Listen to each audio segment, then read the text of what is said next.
every story appears ordinary till you see the core side of it. And what you're looking for is the story behind the news. We bring it to you from Lagos, the commercial capital of Nigeria. Giving you all sides and political stories round the clock. Every detail from the start line to the final whistle.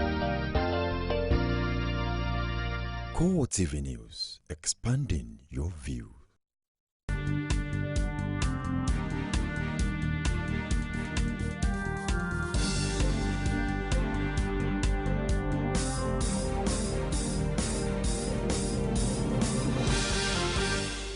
Hello, good evening. Thank you for joining us on the CoreTV Primetime News. I am Nifemi Oguntoye. In our top story,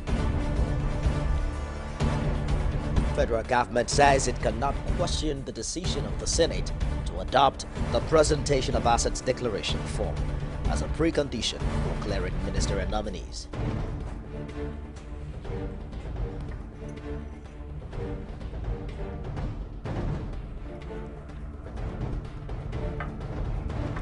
From the election petition tribunals in Ogun to Kogi, Buruji Kashama to face partial rerun.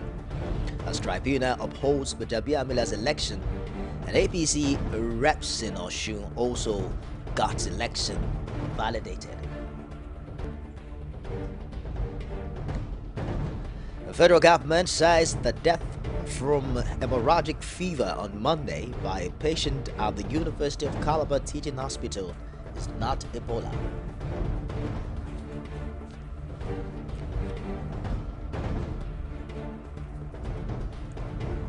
Outside Nigeria, the quartet that pushed Tunisia's national dialogue wins Nobel Peace Prize for 2015.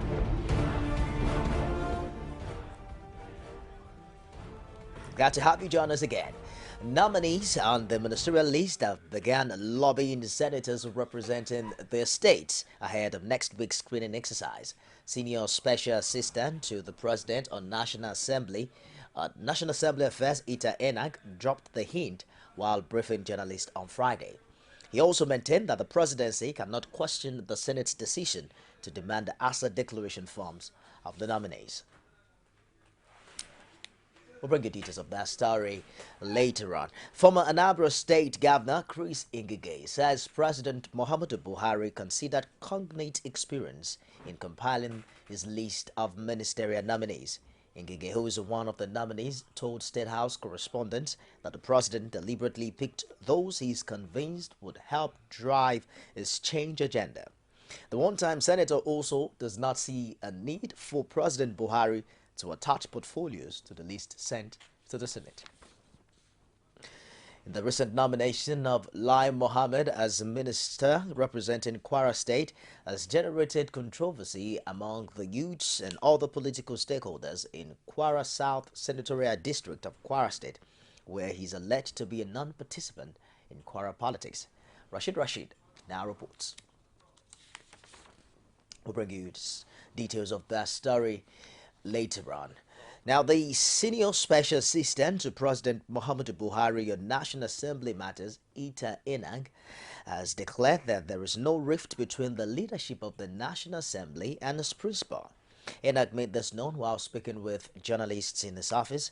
He added that the fact that Mr. President and the leadership of the National Assembly, led by Senate President Bukola Saraki, had a fruitful deliberation at the presidential villa recently showed that there is no war between them.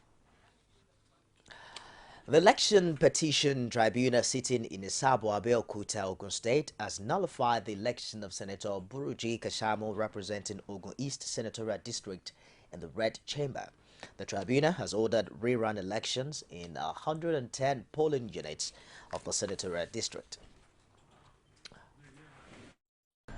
It is our view that the tribunal was in error in the judgments that they have delivered, but we shall take the appropriate steps.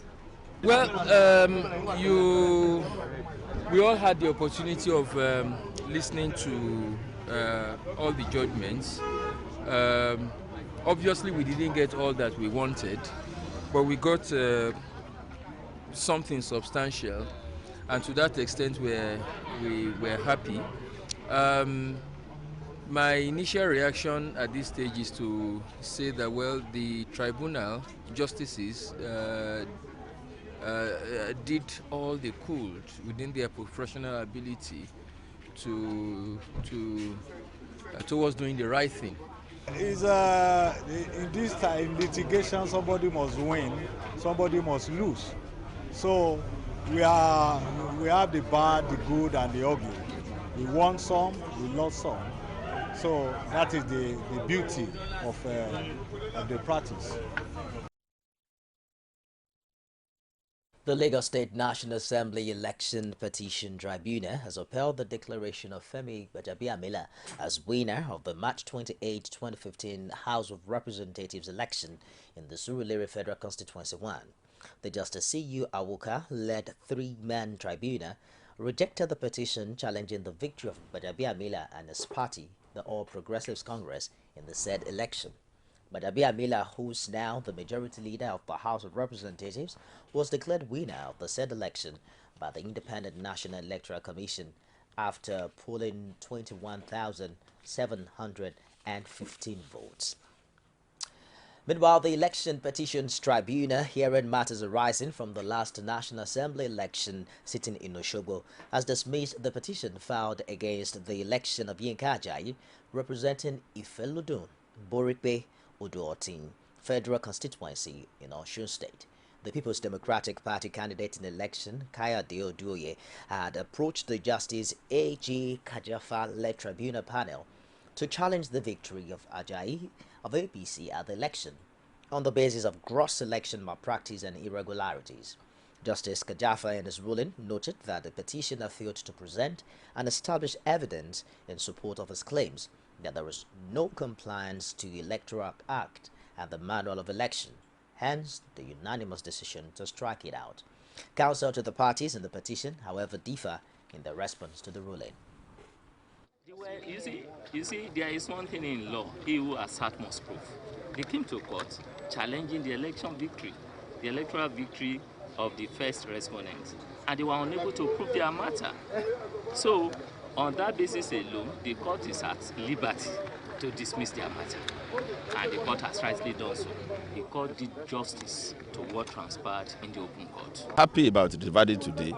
The Lordship touched on all issues that were raised in the petition. Particularly, we are happy that we raised objections to some aspects of the paragraphs of the petition which was upheld by the tribunal. Then they evaluated the witnesses one by one. We are happy about it, and we have no complaint about this judgment. It's in tandem with what we are saying, that the election was free, was fair, and credible. Don't forget that INEC, the Supreme INEC themselves, 3 people, the electoral officers of each of the local government, they came out to say the election was good and credible. Well, one of the reasons why it was dismissed was that the petitioner is supposed to call witnesses from each of the polling units and the wards. And in the recent of it, well, the court has spoken. I don't want to say much. The court has spoken. And the next thing for the petitioner is to explore the next line of action within the ambit of the law. Yeah, well, in a situation like this, there is a right of appeal. So the petitioner can still appeal, and we'll have to make some consultations before we know the next line of action.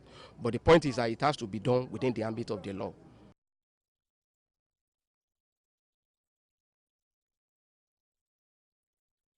Vice President Yemi Osinbajo is in Pretoria, South Africa, early for a visit that will see him participate in a number of events, including commissioning the consular building of the Nigeria High Commission in Pretoria. He will attend programs at the House of Revival Church in Brakpan and is also built to make a courtesy call on his South African counterpart Cyril Ramaphosa. The Vice President will hold an interactive session with the Nigerian community in South Africa before returning to Abuja on Sunday. We'll take a break now. I'll be back with more stories if you stay with us.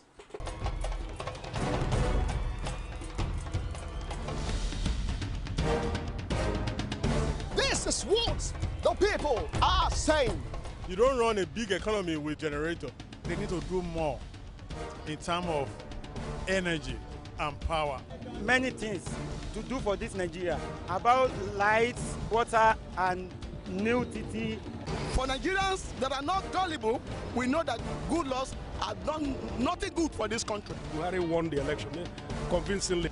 Talk to her husband that you should keep promise about what you said, and because people are watching you, you know, another election is coming. Because some people will strong for Yoruba land, will be strong man, you don't die. This nation is moving forward. The best is going to take place. The people giving voice to the voiceless. Welcome back. If you just joined us, you're on to CoreTV Primetime News. A recap of our top stories. The federal government says it cannot question the decision of the Senate to adopt presentation of assets declaration form as a precondition for clearing ministerial nominees.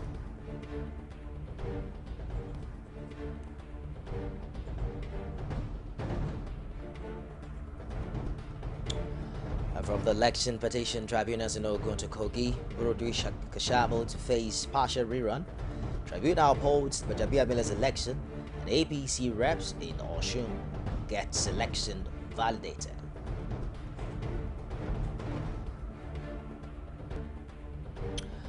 Plus, federal government says the death from hemorrhagic fever on Monday by a patient at the University of Calabar Teaching Hospital is not Ebola. You can get all of our top stories on any of our social media platforms. On Facebook, it's facebook.com/CoreTV News. Twitter handles at CoreTV News NG. You can also subscribe to our YouTube channel. It's youtube.com/CoreTV, space and news. The federal government has dismissed suggestions of a fresh outbreak of Ebola virus disease in the country. Permanent Secretary in the Federal Ministry of Health, Linus Awuje, said at a news conference in Abuja that the scare stemmed from the death of a patient at the University of Calabar who showed symptoms of the disease. He disclosed that blood samples screened at the Irua Specialist Hospital in Edo State, however, showed no signs of Lassa fever or Ebola.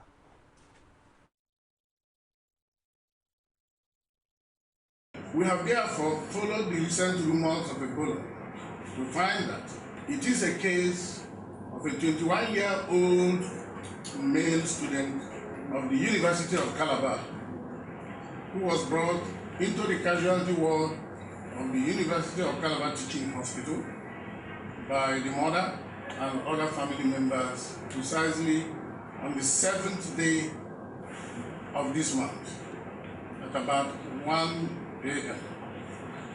And this has been followed up and it has been investigated clinically and also using laboratory tests.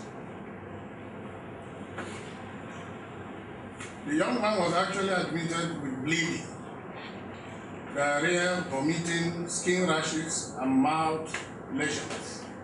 These are symptoms that are also very, very identical with that of Ebola, or similar. His temperature on admission was 37 degrees centigrade.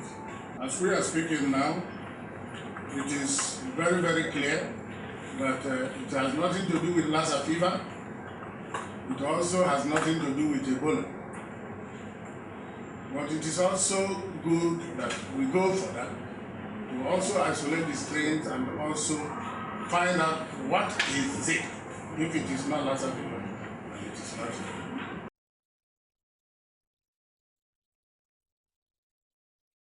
The Northern Governors Forum has inaugurated a committee to review the criminal justice system in the region. Chairman of the forum, Kashim Shettima, inaugurated the committee, which comprises attorney generals and commissioners of justice of all the states in northern Nigeria.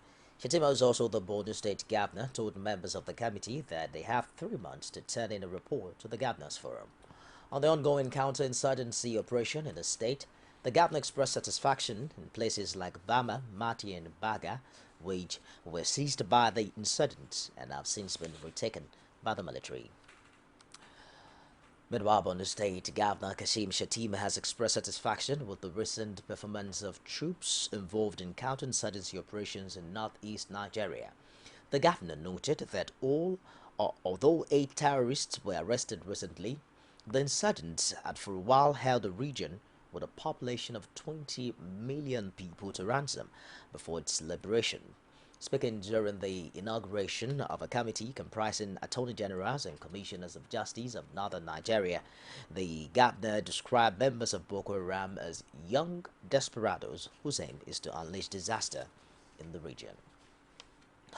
Officials of the National Drug Law Enforcement Agency have foiled an attempt by a passenger to smuggle 23 wraps containing 34,000 United States dollars. The suspect, Ozo Ikena, according to a statement signed by Michel Ofoyeju, the spokesman of the agency, was arrested at the Murtala Mohammed International Airport in Lagos on his way to Brazil. The dollars were detected during screening of passengers on Etihad Airways flight to Abu Dhabi. The money was packed in wraps similar to narcotics and concealed in his boxer shorts. And the LA Airport commander, Amadou Garba, said the arrest was facilitated with the aid of scanning machine. The Oshu State Police Commissioner has warned errand officers to show high-level professionalism and decorum or face stiff sanctions from high authority. The CP, Kolawole Shodipo, who was on trial of some of the informations under the command, says discipline will be enforced to ensure that the force delivers on its mandate to the people of the state. Bring you details of that story subsequently. Now, an attempt was made earlier on Friday by two suspected armed robbers to gain entrance into and rob Guarantee Trust Bank's branch on Unity Road, Ilorin, without success. An eyewitness who refused to speak on camera explained that the two armed men tried to enter the main floor of the bank through the ceiling, but for the quick intervention of police operatives who saved the situation. As of 9:30, when CoreTV news crew got the scene, a large number of policemen were seen manning the entrance of the bank, preventing people from gaining entrance. Failure of the people to heed the directives of the police directive to move away from the vicinity of the bank led to the release of canisters of tear gas to disperse the crowd.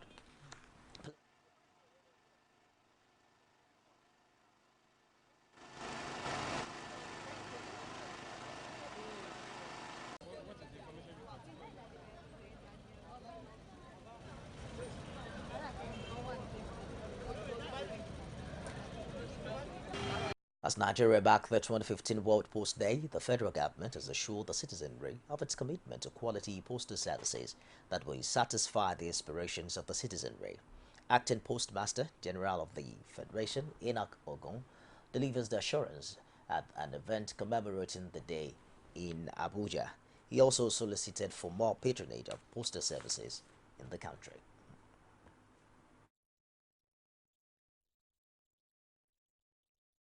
In any way, and the for these children. Even in this era of new information and communication technologies, the importance of postal services in socio-economic development cannot be overemphasized.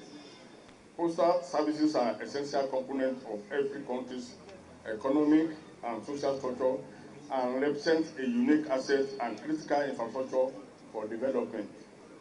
By facilitating trade and commerce at all levels and the flow of information required to better people's lives, the post contributes to poverty reduction and needless journeys across borders with the associated risks. A market project in Owerri, the Imo State capital, has led to division and rancor between market men and women, with two sets of protesting youth taking opposing sides on the continuation or otherwise of the project. Ajibade Awofeso has details in this report. World Bank, as it is popularly known, is one of the communities that make up Owerri West local government of Imo State. For the people living in the community and most part of the Owerri West local government, the market in the community is an important one. But despite this stated importance, why will anybody be against its rehabilitation? Yeah, we don't agree. Government, leave free zone for us. We don't agree. Government, leave free zone for us. We don't agree. For these men and women currently making use of the open space in front of the existing market, the project should stop. In the market, why I say that it will be bloody and why government should not tamper with that very place. That place is a free zone according to the master plan of the town. That place is meant for a car park. That place is meant for car park. It's a green vine. They're putting a permanent structure there will authenticate the master plan of the city. This other group, for their part, says it is an opportunity for them to feel the impact of the government in the World Bank community. As a person and Omugoma people have agreed that we need the presence of the government in our place, and we think this market project should be a very nice one. People who are protesting are non-indigenous of Omugoma. This war of words will continue until the appropriate authorities step in to prevent a degeneration into physical confrontation. Ajibade Awofeso, CoreTV News, Owerri. We'll take another break. I'll be back with business, sports, and stories outside Nigeria. Stay with us. Every day, every hour, and every minute, news break in Nigeria. Things happen so fast, it's most times difficult to track and comprehend them. But that's what we do right here on Digit 360. 2015, would you want to come back again? It's like asking Jesus Christ if he knew he was going to die, will you want to come back as the savior of the world again? We do not just help you track the stories, we break them down, explore all the angles, analyze the issues so that you can fully comprehend the stories and use them to make the right decisions.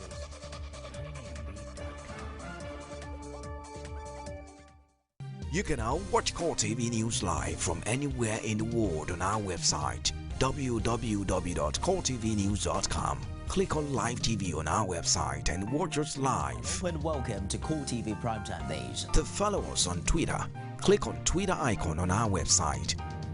On Facebook, click on the Facebook and YouTube to see all our previous news production. You can also watch us live on YouTube. Click CoreTV, leave a space, then News. CoreTV News, a 24-hour news station.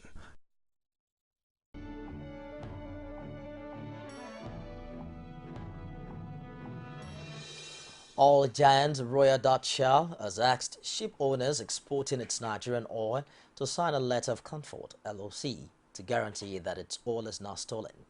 An email from the company sent by Reuters has shown.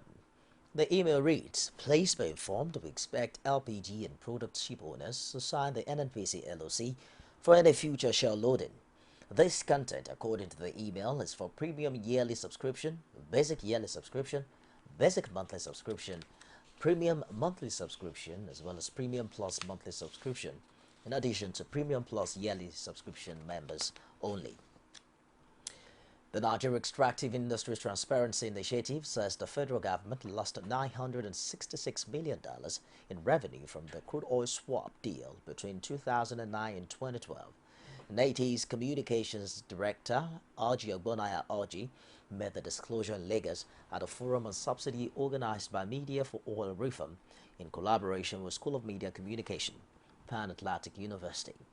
Ogbonaya Aji said there had been public concerns when it became apparent that the objective of the arrangement was being compromised. He explained that in 2012 alone, the cost of crude oil swapped was $6.4 billion, while the value of refined products returned to Nigeria was $6.3 billion. According to him, he's urging the government to regulate the downstream sector and ensure that refineries are worked to their full capacity. Outside Nigeria now, the Nobel Peace Prize has been awarded to Tunisia's National Quartet, Dialogue Quartet, for helping the country's transition to democracy. The Nobel Committee said the group of civil society organizations had made a decisive contribution to democracy after the 2011 revolution. It says it helped establish the political process when the country was on the brink of civil war. Tunisia's uprising was the first and most successful of the Arab Spring, while other countries, Libya, Egypt, Yemen, and Syria, either reverted to authoritarian rule or descended into violence and chaos. Only Tunisia has managed a successful transition to democracy. The Tunisia Quartet is made up of 4 organizations, including the Tunisia General Labour Union, the Tunisian Confederation of Industry, Trade and Handicrafts, the Tunisian Human Rights League, and the Tunisia Order of Lawyers. Migration experts says the number of migrants arriving on the Greek islands near Turkey has surged to about 7,000 a day in the past week. The International Organization for Migration said the average in late September was 4,500 a day. Fears of worsening weather may account for the surge. The EU's migrant relocation scheme got underway on Friday when 20 Eritreans left Italy on a flight to Sweden. Meanwhile, Turkey has voiced concern about the potential for even more Syrian migrants arriving at its border because of Russian airstrikes in Syria. India's foreign ministry has complained to the Saudi Arabian authorities following an alleged brutal attack on a 58-year-old Indian woman in Riyadh. Kasturi Munarathiman's right arm was chopped off, allegedly by an employer, when she tried to escape from a house last week. Munarathinam, who was working as a domestic help, is now recovering in the hospital. Her family also alleged that she was being tortured by her Saudi employers. Saudi authorities, however, has not commented on the incident. And now to sports. Our style, that's what he delivered. Here's that ball, storming, Puyol with a flying lead. Go, taking them out in the lead and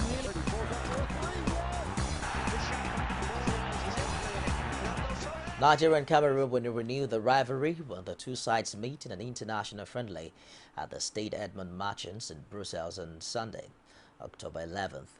The Super Eagles will be looking to redeem themselves after being humbled by DR Congo on Thursday night, losing 2-0 to the Leopards. It was a game characterized with lots of lethargic play and a subdued performance that probably resonated from the squabbles in the team's camp a few days before the game.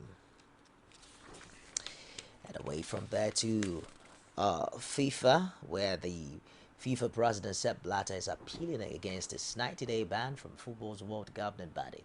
The 79-year-old Swiss has been suspended from all duties while FIFA's ethics committee investigates corruption claims against its leader. He was suspended on Thursday along with Secretary General Jerome Valky and Vice President Michel Platini. Klaus Talker, Blatter's friend and advisor, said Platini will contest the ban in the appropriate manner at the appropriate time. All three had denied any wrongdoing. Recall that Blatter won a 5th consecutive presidential election in May, but he announced he would be stepping down just days later following the launch of 2 investigations into FIFA by United States and Swiss authorities. He is due to finish his term on 26 February when a new president will be elected. Platini, who also heads European football body UEFA, is one of the favorites to replace him and still plans to stand. Neo-Liverpool boss Jurgen Klopp has described the Anfield job as the biggest challenge in world football. The 48-year-old German, who was appointed as Brendan Rodgers' successor on Thursday, signed a 3-year deal worth £15 million. He takes over a side who are 10th in the Premier League with 12 points from 8 games. Klopp told LFC TV that this is the biggest challenge in football. It's the most interesting job in world football. Klopp, who will be joined at Anfield by his former Borussia Dortmund assistant Zelko Bovat and Peter Kravetz, says it's not much of a disaster. Liverpool are only 6 points to the top position on the table. Manchester City striker Sergio Aguero suffered a hamstring injury while playing for Argentina in the 2-0 World Cup qualifying defeat by Ecuador. Aguero, who scored 5 goals in City's win against Newcastle on 3rd October, was carried off after 22 minutes. The 27-year-old is set to have a scan and looks likely to miss Argentina's game against Paraguay next week. Aguero had only just returned to fitness after a knee injury earlier in the season. A statement on the site website said the striker pulled up holding his left hamstring while chasing a long ball downfield.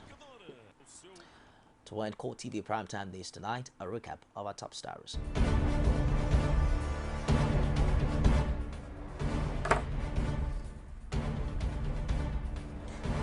The federal government says it cannot question the decision of the Senate to adopt the presentation of asset declaration form as a precondition for clearing ministerial nominees.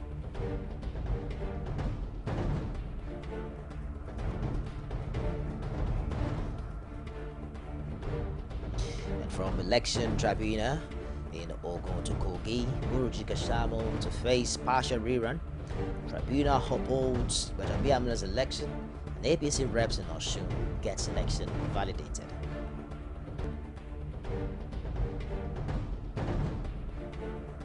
The federal government says the death from hemorrhagic fever on Monday by a patient at the University of Calabar Teaching Hospital is not Ebola.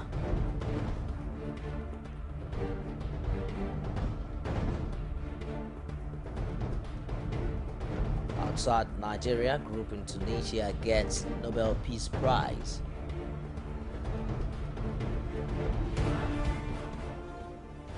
That's it tonight. On behalf of everyone here, I am Nifemi Oguntoye. Thanks for watching.